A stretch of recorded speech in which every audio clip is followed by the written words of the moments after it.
ทางด้านห้องการศึกษาธิการและกีฬาของเมืองหลาแขวงอุดมไซได้มีการจัดพิธีสอบสิงนักเรียนเก่งสั้นประถมและสั้นมัธยมประจำสุขเรียน 2025-2026 ในพิธีได้หับฟังบทรายงานการก้าเกี่ยมความพร้อมในบ้านการสอบสิ่งในเฮียนเก่งในครั้งนี้โดยเฉพาะแมนการคัดเลือกเอานายเฮียนที่มีความรู้ความสามารถของแต่ละโรงเรียนในทั่วเมืองในนี้มีนักสอบสิ่งทั้งหมด60น้องหญิง39น้องในนั้นชั้นประถมมีจำนวน3วิชาคือวิชาภาษาลาววรรณคดีวิชาคณิตศาสตร์วิชาวิทยาศาสตร์และสิ่งแวดล้อมชั้นมัธยมตอนต้นม.4 มี4วิชาวิชาภาษาลาววรรณคดีวิชาคณิตศาสตร์วิชาเคมีศาสตร์วิชาฟิสิกส์ศาสตร์ชั้นมัธยมตอนปลายม.7 มี4วิชาวิชาภาษาลาววรรณคดีวิชาคณิตศาสตร์วิชาเคมีศาสตร์ฟิสิกส์ศาสตร์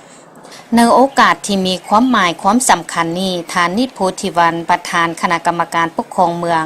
ก็ได้ให้เกียรติมีคำเห็นกล่าวเปิดพิธีโดยจุดประสงค์ของการจัดพิธีสอบสิ่งคัดเลือกตัวแทนนักเรียนเก่ง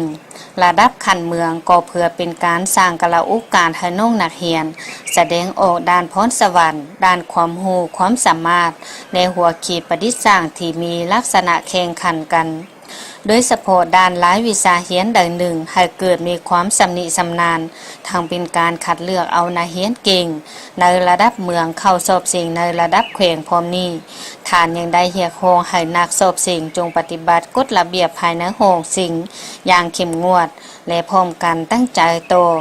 ขนานตอบของแต่ละคนให้สำเร็จทันตามเวลาที่ได้กำหนดไว้นอกจากนี้ยังได้เรียกร้องให้บรรดาอนุกรรมการเฝ้าห้องสอบสิ่งต้องมีความเป็นยุติธรรม